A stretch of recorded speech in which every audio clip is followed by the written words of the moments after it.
नमस्कार। Healing with feeling के इस नए एपिसोड में मैं प्रज्ञा त्रिवेदी आप सभी को फिर नमस्कार करती हूँ। इसके पिछले वीडियो में हमने पेरेंटिंग पे बात की, दाम्पत्य जीवन पे बात की थी कुछ वीडियोस। आगे उसके पार्ट और लेते रहेंगे, लेकिन आज एक नया विषय लेते हैं कि खुशियाँ कैसे हासिल की जाएं। एक नट की कहानी बचपन में हम लोगों ने पढ़ी थी कि राज दरबार में उसकी ये शर्त थी कि जब तक मैं खुश न हूँ तब तक मुझे उपहार वगैरह दिए जाते रहें। जब मैं खुश हो जाऊंगा, मैं कहूँगा कि हाँ मैं खुश हुआ, तब मुझे राज दरबार से मैं जाऊँगा। और चूंकि राजा का बड़ा सम्मान था राज्य में, तो उन्हें भी ये लगा कि नहीं, ये जब तक खुश नहीं होगा मैं इसे देता रहूँगा और फिर हम इसे विदा करेंगे। वो खुश नहीं हुआ, महीनों रहा, राजा भी परेशान हो गए। तो एक तरकीब सूझी राजा को। उसी समय पुत्र हुआ था, बेटा हुआ था। तो सभी, एक मंत्री को सूझा कि सभी जाके राजा के सामने बैठते, खड़े होते और कहते कि आपको पुत्र हुआ, हमें बहुत खुशी है, हम बहुत खुश हैं। फिर राजा उन्हें इनाम देता और वो विदा हो जाते। तो नट की बारी आई, तो नट ने भी जाके कहा कि मैं बहुत खुश हुआ, आपको पुत्र रत्न हुआ, और फिर उसे भी इनाम मिला और उसे जाना पड़ा। तो हम उस नट की तरह हो गए। खुशियाँ हैं लेकिन हम उसे महसूस नहीं कर सकते, हम खुश ही नहीं होते। और खुश नहीं होना, ये मैं कहती हूँ कि सबसे बड़ी गरीबी है आपकी, कि आपके पास बहुत कुछ है लेकिन आप उसे महसूस नहीं कर पाते।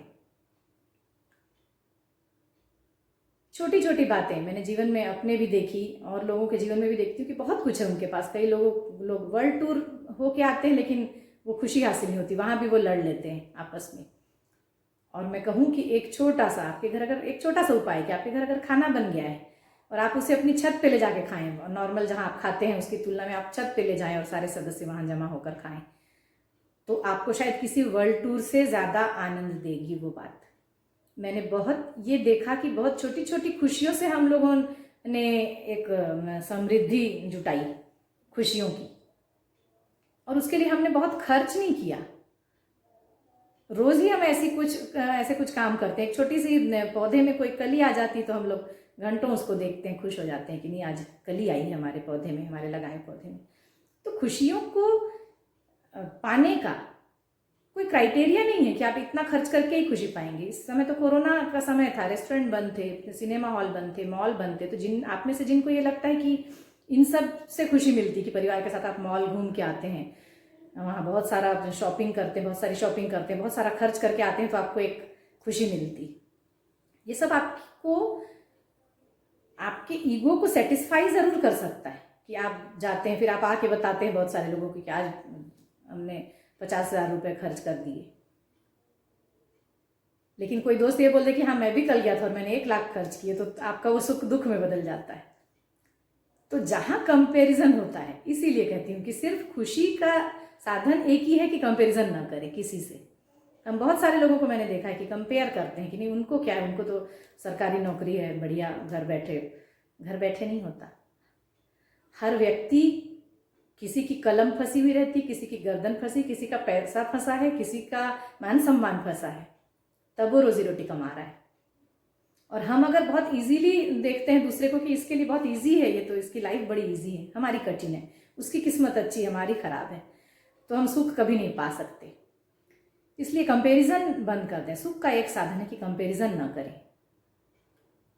और दूसरा, सुख की एक परिभाषा है कि सुख आपके भीतर है, खुशियां आपके भीतर हैं, बस आपको ढूंढना पड़ेगा। हमारी जब नई नई गृहस्थी थी, मैं एक कुकर भी लेके आती थी, अगर प्रेशर कुकर, तो मुझे लगता था कि कल अब इसमें खाना बनेगा, तो रात भर इतनी खुशी होती थी कि कल सुबह मुझे नए कुकर में खाना बनाना है। ये बहुत छोटी बातें। और आज भी मैं वैसे ही खुश होती हूँ। मुझे बड़ी बड़ी चीज़ें भी बहुत खुशी नहीं देती, बहुत घूमना, और ये ज़रूरी नहीं है। छोटी खुशियाँ जो घर के भीतर दिन भर, 1 कप चाय अगर आपने हस्बैंड के साथ 10 मिनट निकाल के बैठ के पी, हंसी मजाक हुआ, बच्चों के साथ एक छोटा सा गेम जो आप बंद कर चुके हैं, लूडो खेलते हैं कई लोग, ऐसे गेम्स, कैरम खेलते हैं जो बंद कर चुके हैं, उसको एक बार खेल के देखिए, क्या ये खुशी नहीं है? और इसमें कोई पैसे नहीं लगते आपको कि आप वर्ल्ड टूर के बराबर टिकट कटा के, जो आप लाखों रुपए खर्च करके नहीं हासिल कर पाते, वो आप बिल्कुल फ्री ऑफ कॉस्ट मिलता है। खुशियां फ्री ऑफ कॉस्ट है। स्टेटस जरूर पैसा मांगता है और आप स्टेटस को खुशियां मान लेते हैं। ये भी एक खुशी का, देखिए, एक नया पहलू निकल के आया कि लोग स्टेटस को खुशियां मानते हैं। आपका स्टेटस है कि आप छुट्टियां फॉरेन में बिताते हैं, आपका स्टेटस है कि आप छुट्टियां हिल स्टेशन में बिताते हैं, आप सबको ये बताते हैं, सोशल मीडिया पे डालते हैं, तब आपको एक जो आत्मिक संतुष्टि मिलती है, आपका ईगो सेटिस्फाई होता है कहीं ना कहीं, तो आपको लगता है कि मुझे खुशियाँ मिल गई। लेकिन वही कोई दूसरा दोस्त अगर कहता है कि नहीं, मैं तो, आप गए थे हिल स्टेशन, वो गया था फॉरेन के किसी हिल स्टेशन, आप इंडिया के इस हिल स्टेशन गए थे, तो आपकी खुशियाँ कम हो जाती हैं उस जगह। ऐसा इसलिए होता है कि हम कंपेयर करते हैं। तो खुद की खुशियाँ, आपने देखा होगा, मैं देखती हूँ त्योहारों वगैरह में, जब हम गाड़ी से जाते रहते हैं तो बस्तियों में बच्चे झोपड़ियों से निकलकर बाहर नाचते रहते हैं, गरबा करते रहते हैं। गणेश स्थापना के समय 10 दिन वो नाचते रहते हैं बाहर। क्या उन्हें दुख नहीं है? हम लोग ये भी कहते हैं कई बार कि इनको देखो, इनके कोई न स्टेटस सिंबल है, ना इनके कोई खर्चे, इनको क्या दुख है। तो उनके दुख आप नहीं समझ सकते, उनके किस तरीके के दुख हो सकते। हर व्यक्ति का अपना दुख भी है, जिसको हम लोग उस जगह पे रह के ही सोच सकते हैं।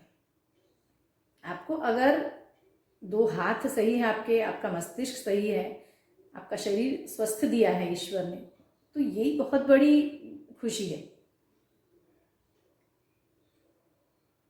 मानसिक स्वास्थ्य, शारीरिक स्वास्थ्य भी एक आपकी समृद्धि है, किसी के पास वो भी नहीं है। आर्थिक तो छोड़ दीजिए, वो तो सबका, किसी का ऊपर किसी का नीचे है, लेकिन अपनी चीज़ों को देख के जो एक संतोष रखता है व्यक्ति, वो संतोष आपको खुशियाँ देता है। तो खुशियाँ खरीद के कभी नहीं लाई जा सकती। खुशियाँ सिर्फ आप अपने अंदर, जो आपके घरेलू, आपके रोज़मर्रा के माहौल में आप ढूंढ सकते हैं। बच्चों के साथ थोड़ा सा बिताया हुआ समय, आप एक ध्यान कीजिए कि अगर आप वर्ल्ड टूर गए थे सिर्फ हस्बैंड वाइफ अगर, तो वो आनंद नहीं आया होगा, मैं दावे से कह सकती हूँ।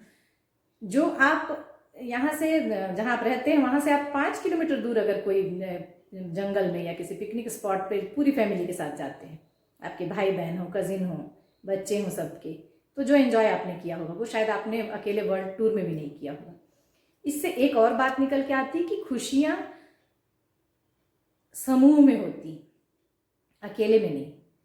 तो खुशियों के ये कुछ पहलू आए, देखिए कि कंपैरिजन ना करें, दूसरा जो हासिल है उसको कुछ नए ढंग से करने की कोशिश करें। जैसे अपना खाना छत पे ले जाके खा लिया कभी, ये एक चेंज हो गया।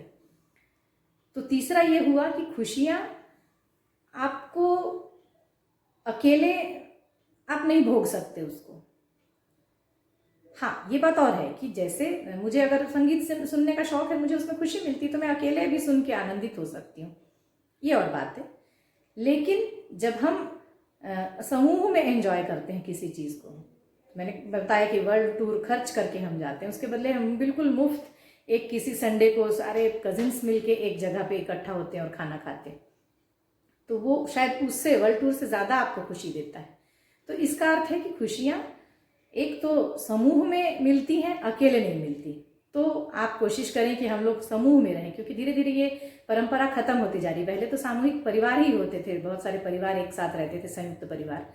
अब चूंकि सोलो फैमिलीज का सिस्टम है, तो ठीक है, समय के अनुसार सारी चीज़ें ठीक है, लेकिन अगर आपके कुछ रिलेटिव्स आसपास रहते हैं और कोई नहीं तो फ्रेंड्स हैं अगर, तो कोशिश कीजिए, जो लोग समूह में रहते हैं, जो लोग मित्रों के साथ रहते हैं, उनके साथ समय बिताते हैं, उनके साथ एक पिकनिक, एक कोई छोटी सी आपस में मिलके खाना खाते हैं, नाचते गाते हैं, मिलते जुलते हैं, गप्पे मारते हैं, तो वैसे लोग ज़्यादा मानसिक रूप से ज़्यादा स्वस्थ होते हैं, ऐसा मैं मानती हूँ।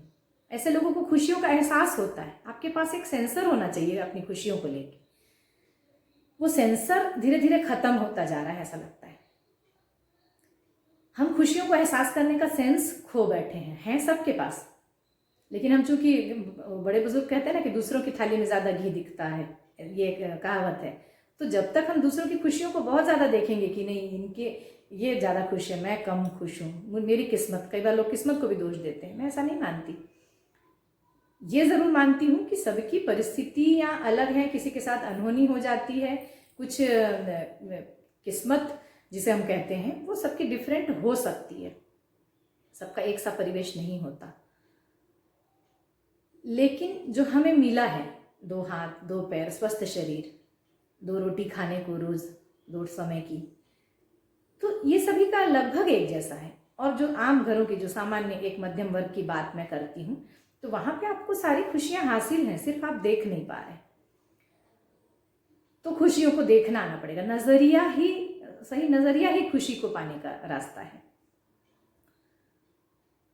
तो आज के वीडियो में इतनी बात तो आप मान लीजिए कि खुशियों को खरीदा नहीं जा सकता, ये बात हुई। हम लोग और विषय पे भी आगे करेंगे, जैसे कि खुशी है तो वैसे ही और इसके पार्ट्स लेंगे बाद में, लाइफ के और पहलुओं में। लेकिन खुशी कैसे हासिल करें, तो आज से ही अपने घर में आप ये वीडियो देखने के बाद शुरू हो जाइए कि आप कैसे खुशी हासिल कर सकते हैं। बच्चों के साथ खुशी, उनके साथ थोड़ा सा खेल के, उनके साथ बात करके, जो गेम आपको बचकाने लगते हैं वही खेल लीजिए।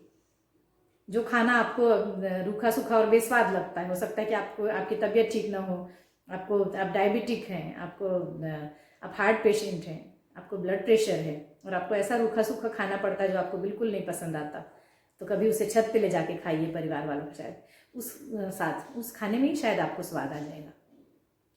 तो ये सारी चीज़ें हैं कि आपको जो मिला है उसमें खुशियाँ ढूंढने की कैसे कोशिश करें। और आज के वीडियो में बस इतना ही। आगे हम और ऐसे ही सामाजिक, मानसिक, आध्यात्मिक और ज्योतिष से रिलेटेड विषयों पर भी बात करेंगे, मैंने कहा है। तो आज हम खुशियों पे बात इसलिए की कि खुशियाँ बड़ी लोगों को दुर्लभ लगती हैं, लेकिन खुशी से ज़्यादा सुलभ शायद कुछ नहीं है, बहुत अवेलेबल है आपको हमेशा। बस ढूंढने की बात होती है कि आप कहाँ ढूंढ सकते हैं। रास्ते चलते भी आपको कोई बच्चा दिख जाता है, मैं कई बार करती हूँ कि हम लोग जब 2 व्हीलर से जाते होते हैं कहीं, तो मैं पीछे मुड़ के देखती हूँ कई बार कि कोई बच्चा अगर अपने पापा के साथ सामने की सीट उस पर बैठा हुआ है, पेट्रोल की टंकी पे बैठे होते हैं अक्सर बच्चे, तो उसे मैं चिढ़ा लेती हूँ कई बार, उसके साथ हंसती हूँ, उसको बाय कर देती हूँ। तो वो जो 2 मिनट की एक पहचान है उस बच्चे से बिना बातचीत किए, एक स्माइल के साथ, वो भी तो एक खुशी है। तो खुशियाँ ऐसे धीरे धीरे धीरे करके आपको बटोरनी पड़ती, खुद चल के वो नहीं आती। और चल के तो फिर ऐसा है कि मैंने कहा ना कि आपके पास वर्ल्ड टूर आ जाए 10 दिन का फ्री में, पैसे भी ना लगाने पड़े, तो भी शायद आपको लगेगा कि 10 दिन नहीं 15 होता तो अच्छा था, 10 दिन में क्या घूम पाऊंगा मैं। तो नकारात्मक आप जितना देखेंगे उतना ही कम है, और सकारात्मक पहलू आप जितना देखेंगे उतना आप खुश होंगे। तो खुशियाँ चाहिए तो अपने जीवन के सकारात्मक पहलुओं को देखिए, आपके पॉजिटिव पहलू देखिए कि आपको क्या क्या मिला है। अच्छी वाइफ, अच्छे बच्चे, एक आदत घर है, खाने को 2 रोटी है, हाथ पैर सलामत है, इससे ज़्यादा क्या चाहिए। तो आज बस इतना ही। आगे के वीडियो में और बात करेंगे। पेरेंटिंग पे बातें चल ही रही हैं, दाम्पत्य जीवन पे बातें चल रही हैं, और इन सब विषयों पे भी चलती रहेंगी। तब तक के लिए नमस्कार। आप सभी स्वस्थ रहें, खुश रहें, खुशियाँ ढूंढें, यही मेरी दुआ है आप सभी से। धन्यवाद।